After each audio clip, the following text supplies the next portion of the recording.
사랑하는 성도 여러분, 평안하셨습니까? 8월 12일 화요일입니다.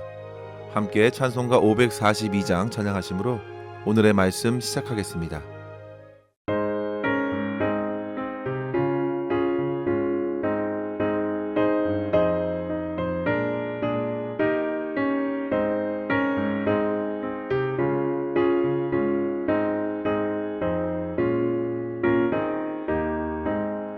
구주 예수 의지하며 심히 기쁜 일일세 영생 허락받았으니 의심하주 없도다. 예수 믿는 것은 받은 증거 많도다. 예수 귀한 예수 믿음 더욱 주소서. 구주 예수 의지함이 심히 기쁜 일일세 주를 믿는 나의 마음 그의 피에 적시네. 예수 믿는 것은 받은 증거 많도다. 예수 귀한 예수 믿음 더욱 주소서.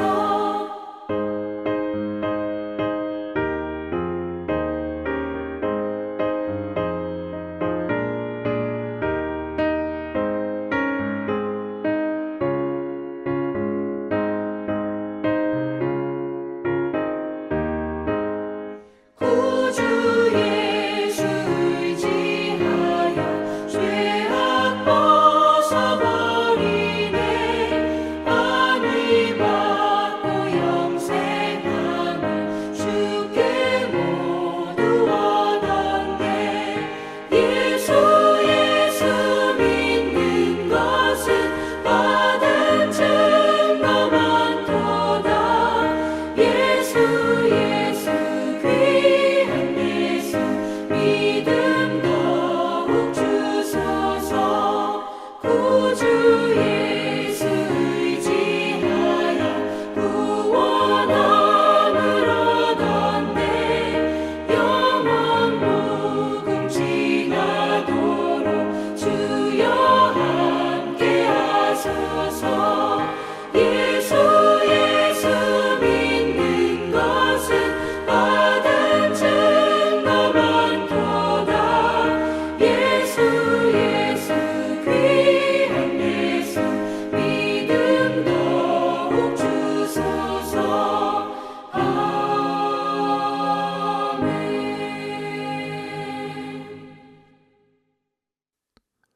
아멘. 이 시간 함께 나눌 말씀은 에스겔서 29장 1절에서 7절입니다. 열째 해 열째 달 12째 날에 여호와의 말씀이 내게 임하여 이르시되, 인자야, 너는 애굽의 바로 왕과 온 애굽으로 얼굴을 향하고 예언하라.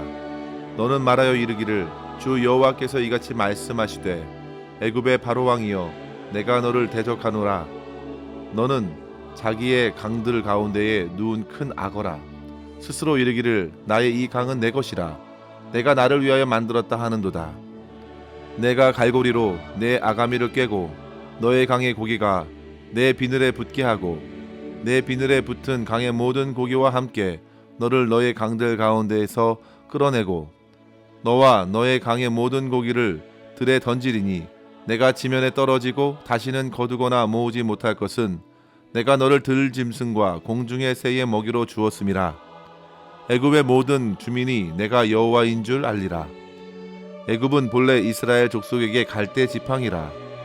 그들이 너를 손으로 잡은즉 내가 부러져서 그들의 모든 어깨를 찢었고, 그들이 너를 손으로 잡은즉 내가 부러져서 그들의 모든 어깨를 찢었고, 그들이 너를 의지한즉 내가 부러져서 그들의 모든 허리가 흔들리게 하였느니라.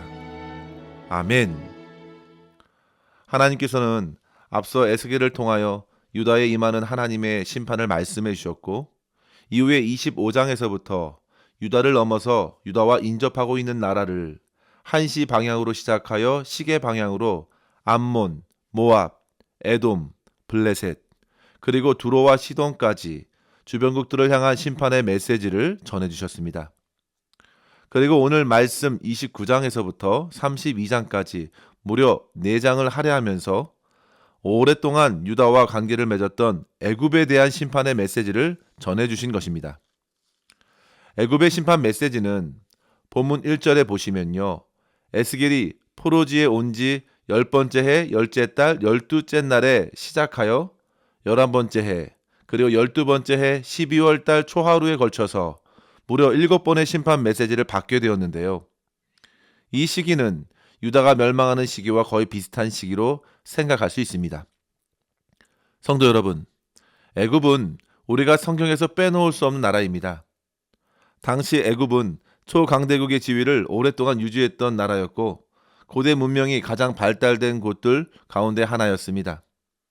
하지만 이 심판의 말씀 이후에 애굽 또한 철저히 바벨론에게 점령당하면서 그 화려했던 힘을 잃어버렸고 끝내 역사의 무대에서 사라지게 되었습니다. 애굽은 과거 요셉이 총리로 있었을 때 지독한 흉년을 계기로 애굽 지역의 모든 땅이 왕권에 기속되면서 더욱 막강한 중앙 집권 정책을 펼칠 수 있었고 이에 강력한 왕권으로 큰 발전을 이루면서 주변국들에게 영향을 줄 수 있었습니다. 그리고 동시에 이스라엘은 요셉의 시대에 애굽 고센 지역에 정착해서 약 430년 동안 이스라엘 민족이 융성할 수 있는 기회를 얻게 된 것이죠. 그러나 성도 여러분, 그와 같은 강력한 영향을 갖추었던 애굽 또한 타락한 소돔과 견줄 만큼 가증한 우상 숭배가 가득한 곳이기도 했습니다. 그래서 일반적으로 말해 애굽은 믿는 자들에게는 핍박을 가하는 세력이기도 했고 하나님 외에 이스라엘이 의지할 만한 눈에 보이는 강대국으로서 이스라엘에게는 많은 유혹이 되기도 했습니다. 하나님께서 모세를 통하여 출애굽의 역사를 이루시고 광야를 통과했을 때에도 보십시오. 그들이 엄청난 홍해의 역사를 경험했음에도 그들은 광야에서 어려움을 만날 때마다 이전 애굽 생활을 그리워했습니다. 애굽의 나일강은 항상 풍족했고 토양은 비옥했으니 비록 종으로 억압을 받아도 먹는 것에는 크게 부족하지 않았습니다. 그러나 성도 여러분, 하나님은 육신에 묶인 그들을 자유케 하기 위해 출애굽 역사를 이루신 것입니다. 그리고 그 애굽 또한 하나님의 심판을 받게 되었습니다. 이 말씀 이후에 실제로 애굽은 머지않아 바벨론 제국 느부갓네살의 칼에 정복당하였고 고레스에 의하여 회복이 될 때까지 약 40년 동안 극히 약해졌습니다. 그리고 그 이후에도 번영을 이루지 못하다가 알렉산더에게 멸망하게 된 것이죠. 그럼 성도 여러분, 이러한 애굽의 멸망 원인이 무엇인가요? 첫 번째는 애굽의 교만 때문입니다. 특별히 애굽의 왕 바로의 교만이죠. 애굽은 앞서 두로의 멸망과 비슷한 이유로 무너졌습니다. 28장 2절에 보시면 두로 왕이 스스로 마음에 이르길 나는 신이라 내가 하나님의 자리에 앉아있다 한 것입니다. 성도 여러분, 하나님께서 사람의 마음과 생각을 전부 아시고 그 마음을 말씀으로 드러내신 것입니다. 애굽의 바로는 또한 어떻습니까? 오늘 본문 3절에 보시면 그는 스스로 이르지요. 이 강은 내 것이라 내가 나를 위하여 만들었다. 마치 바로가 하나님이 되어서 강을 소유하고 있다는 말입니다. 성경은 그의 모습이 마치 강들 가운데 누운 악어 같다 했습니다. 성도 여러분, 누운 악어는 커다란 입으로 뭐든지 삼켜버릴 것만 같습니다. 누워있다는 말은요, 이미 자기 외에 다른 경쟁자가 없다고 인정하면서 방만한 상태에 있음을 보여주는 것입니다. 그는 다른 누구에게도 조공을 바칠 상대가 없다고 여겨 더욱 자기 자신을 뽐내었습니다. 이것이 바로 하나님을 무시하고 자기가 왕의 자리에 오를 때 나타나는 태도입니다. 애굽은 과거 출애굽 역사를 통해 드러났던 하나님을 결국 경외하지 못하고 주어진 환경을 나의 자랑으로 삼아 교만하게도 하나님을 무시하면서 엄중한 하나님의 심판을 받게 된 것입니다. 두 번째로 애굽의 멸망이 원인이 된 것은요, 그 또한 감당하지도 못하는 허세 때문입니다. 6절 말씀에 보시면 애굽은 본래 이스라엘 족속에게 갈대 지팡이라 했습니다. 하나님 앞에 애굽은 분명 갈대 지팡이였습니다. 그만큼 약한 지팡이일 뿐입니다. 그러나 자기가 마치 신과 같은 능력이 있는 것처럼 허세를 부렸습니다. 그러니 그 허세에 현혹되어서 주변의 민족들이 애굽을 의지하려 했던 것입니다. 특별히 이스라엘 족속이 애굽을 지팡이 삼아 붙들었습니다. 그러나 성도 여러분, 갈대 지팡이는 어떻습니까? 곧 부러져서 그것을 붙들던 이들은 오히려 갈대가 부러져 다치게 되는 일이 벌어진 것입니다. 실제로 큰 힘이 되지도 않는데 마치 큰 도움을 줄 수 있는 것처럼 자기의 힘과 권세를 내세운 것이죠. 애굽이 곧 그와 같았습니다. 그렇게 애굽을 의지하던 나라들은 결국 아무런 유익을 얻지 못했고 그 애굽과 함께 심판을 받게 된 것입니다. 성도 여러분 보십시오. 유다의 마지막 왕들이 어떻습니까? 애굽과 바벨론을 저울질하다가 비참하게 죽게 되었습니다. 결국 하나님께서는 교만과 허세로 가득한 애굽과 그 바로를 심판하셔서 하나님의 공의를 드러내셨고 이를 통해서 저와 여러분에게 두 가지로 믿음의 도전을 주고 계시는 것입니다. 첫째로 성도 여러분, 하나님께서 허락하신 은혜를 인정하시고 교만이나 자랑이 아닌 부어주신 은혜로서 겸손하게 청지기로 하루를 살아가십시오. 애굽이 과거 전성기의 영화를 잃어버린 것은 교만이라 했습니다. 언제나 교만이 문제입니다. 사단도 그렇고 아담도 그렇고 하나님과 같이 되려다가 그만 넘어지게 되었습니다. 앞서 두로는 앞에 펼쳐진 바다가 그들을 교만하게 했다면 애굽은 바다뿐만 아니라 땅을 비옥하게 하는 나일강이 곧 교만의 뿌리가 되었습니다. 애굽 도시의 발전이 곧 나일강에서 얻은 풍부한 수자원을 통해 이루어졌기 때문에 그것은 곧 그의 교만이 되었습니다. 성도 여러분, 그렇게 풍성하게 주신 것들은요, 반드시 하나님의 은혜로 받을 수 있어야 합니다. 그런데 바로는 하나님을 인정하기는커녕 자기를 신으로 여겼습니다. 자기가 그 강을 지었다고 합니다. 아마도 홍수를 대비해서 정비는 할 수 있었겠습니다. 하지만 버젓이 강을 지으신 이가 계시고 산을 지으신 이가 계신데 자기 자신이 하나님이라고 하는 것입니다. 창세기 1장에 보시면 하나님께서 인간에게 만물을 맡기신 것은 만물을 소유하라는 것이 아니죠. 하나님의 형상으로 다스리고 섬기라고 사명으로 주신 것입니다. 레위기 25장 23절에 보시면요, 토지는 영원히 팔지 못할 것은 토지가 다 내 것임이라 했습니다. 땅이 하나님의 것이고 하나님께서 허락하신 그 땅 위에 우리는 살아갈 뿐입니다. 그래서 하나님께서는 이 사실을 인정하도록 이스라엘 백성들에게 희년 제도를 주신 것이죠. 50년마다 한 번씩 찾아오는 그 희년에는 저 땅을 잡혔던 모든 토지들을 다시 하나님의 뜻대로 되돌려 주어야 했습니다. 그러면서 공동체는 다시금 회복의 기쁨을 누릴 수가 있었습니다. 성도 여러분, 우리에게 주어진 모든 인생, 환경, 물질, 모든 것들은요, 하나님께서 허락하신 것임을 의심치 말아야 하겠습니다. 그리고 더 나아가 성도 여러분, 그런 믿음으로써 우리는 주신 모든 것을 관리할 수 있는 청지기적인 삶을 살아야 되겠습니다. 내 것이 아니라 내게 잠시 맡겨주신 것으로 생각하고 살아있을 때에 잘 사용하는 것입니다. 사도 바울은 말하죠. 나의 나 된 것은 주님의 은혜입니다. 그는 자기 자신의 삶이 은혜임을 깨닫고 하나님을 위해서 살아간 것입니다. 그래서 할 수만 있으면 복음을 전하고 사람을 살리고 세우는 삶을 산 것이죠. 그런데 성도 여러분, 바울은 한 발 더 나아갑니다. 나의 약한 것도 은혜입니다. 약할 때 곧 온전한 강함을 누리기 때문이라 그는 후에 고백합니다. 성도 여러분, 얼마나 멋있습니까? 그래서 약한 것을 자랑합니다. 약한 것은 주눅들게 하는 것이 아니라 오히려 자기 자신을 교만하지 않도록 주신 것이니 더욱 깨어 주님을 의지하는 것으로 그는 삼았습니다. 성도 여러분, 주님께서 저와 여러분에게 구원하신 것만이 은혜가 아니라 저와 여러분을 오늘 믿음으로 살아가는 것도 은혜입니다. 그때 모든 것을 주님께서는 은혜로 주십니다. 그 은혜를 시인하십시오. 애굽은 천혜의 자연 조건을 갖추면서 사람들이 매우 많이 몰려들었습니다. 농사와 살림이 가득했습니다. 그렇게 세워진 고대 문명은 당시에 큰 세력을 유지할 수 있었던 것입니다. 그들이 지은 왕들의 무덤과 유적을 보시면 어마어마합니다. 하지만 성도 여러분, 그 어마어마한 통치자의 무덤은 그들이 청지기적인 사명을 버리고 자신들을 위한 나라를 세우려 했던 것을 보여줄 뿐입니다.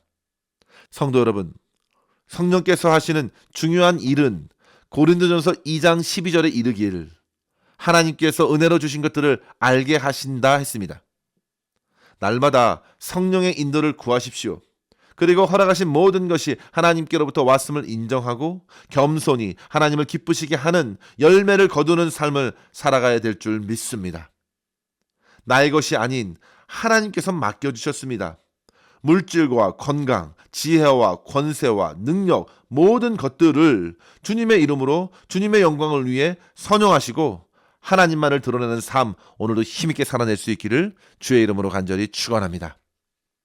둘째로 성도 여러분, 세상에서 높이는 허세에 이끌리지 말고 오직 우리는 주님만을 신뢰할 수 있어야겠습니다. 애굽은 이스라엘에게 있어서 큰 도움이 될 수 있었습니다. 하지만 실상은 그 도움도 갈대 지팡이에 지나지 않았습니다. 성도 여러분, 유다의 마지막 왕 시드기야의 자녀들이 왜 시드기야 눈 앞에서 처형을 당하고 이후 시드기야의 두 눈도 비참하게 뽑혀 바벨론으로 끌려갔습니까? 하나님의 말씀대로 바벨론에게 항복하고 끌려갔으면 됩니다. 그가 진심으로 하나님의 매를 순전히 막고 회복을 구할 수 있었으면 얼마든지 회복시켜 주셨을 것입니다. 하지만 그는 끝까지 자기 마음에 가는 대로 바벨론에게 항복하기도 했고 갑작스럽게 등을 돌려 애굽을 붙들다가 결국 쉽게 꺾이는 갈대 지팡이를 경험하고 무너진 것입니다. 성도 여러분, 사람들은 인생의 지팡이를 어떤 큰 능력이 있어 보이는 사람이나 세상의 그 무엇으로 삼고자 합니다. 이것이 문제입니다. 실상 애굽도 바벨론도 우리 인생의 지팡이가 될 수 없습니다. 시편 146편의 3절 보시면요, 도울 힘이 없는 인생을 의지하지 말라 했습니다. 우리의 의지는 열방의 권세도 왕도 아닙니다. 물질은 더더욱 아닙니다. 오직 하나님 한 분 외에는 다른 의지할 분이 없습니다. 성도 여러분, 모세가 여호와의 지팡이를 잡을 때에 출애굽의 역사가 나타났음을 기억하십시오. 그는 여호와께 지팡이를 들고 기도할 때에 큰 승리를 경험했습니다. 성도 여러분, 하나님이 우리의 도움이 되십니다. 잠언 3장 5절 말씀을 보시면 너는 마음을 다하여 여호와를 신뢰하고 내 명철을 의지하지 말라 했습니다. 세상은 그리고 사단은 할 수만 있으면 하나님 외에 의지할 다른 것들을 붙들게 하지요. 매일 찾아오는 강력한 유혹입니다. 성도 여러분, 오늘을 복되고 참되게 사는 비결이 있다면 그것은 주님을 나의 지팡이로 의지하며 사는 것입니다. 세상의 여러 상황과 조건에 꺾이는 지팡이가 아니라 영원한 반석과 힘이 되시는 하나님만을 나의 지팡이로 삼고 오늘도 맡겨주신 삶을 믿음으로 살아내면서 하나님께 큰 영광을 올려드리며 승리하는 삶 살아낼 수 있기를 주의 이름으로 간절히 축원합니다. 기도하겠습니다. 하나님 아버지 감사합니다. 오늘도 오직 주님 앞에 깨어있는 성도로서 살아갈 수 있도록 말씀으로 도전하여 주심에 감사합니다. 아버지 하나님, 하나님께서 은혜로 주신 모든 것들을 깨달아 알 수 있도록 성령의 충만함을 허락하여 주시옵소서. 주신 모든 것을 믿음으로 받고 선용하게 하여 주시고 하나님께서 기뻐하시는 일들을 많이 이루어내며 주님께 영광 올려드리게 하여 주시옵소서. 아버지 하나님, 교만과 허세를 버리게 하여 주시고 늘 겸손히 주님과 동행하게 하시옵고 다급한 일을 만나더라도 세상의 힘과 지혜나 물질과 지위를 의지할 것이 아니라 오직 우리 주 예수 그리스도, 우리 주 하나님만을 나의 지팡이로 붙들며 살아가게 하여 주시옵소서. 오늘도 우리의 모든 삶을 주님의 선하신 손에 온전히 의탁하옵고 감사드리며 우리 구주 예수님의 이름으로 간절히 기도하옵나이다. 아멘. 사랑하는 성도 여러분, 오늘도 주님과 함께 승리하시기를 바랍니다. 감사합니다.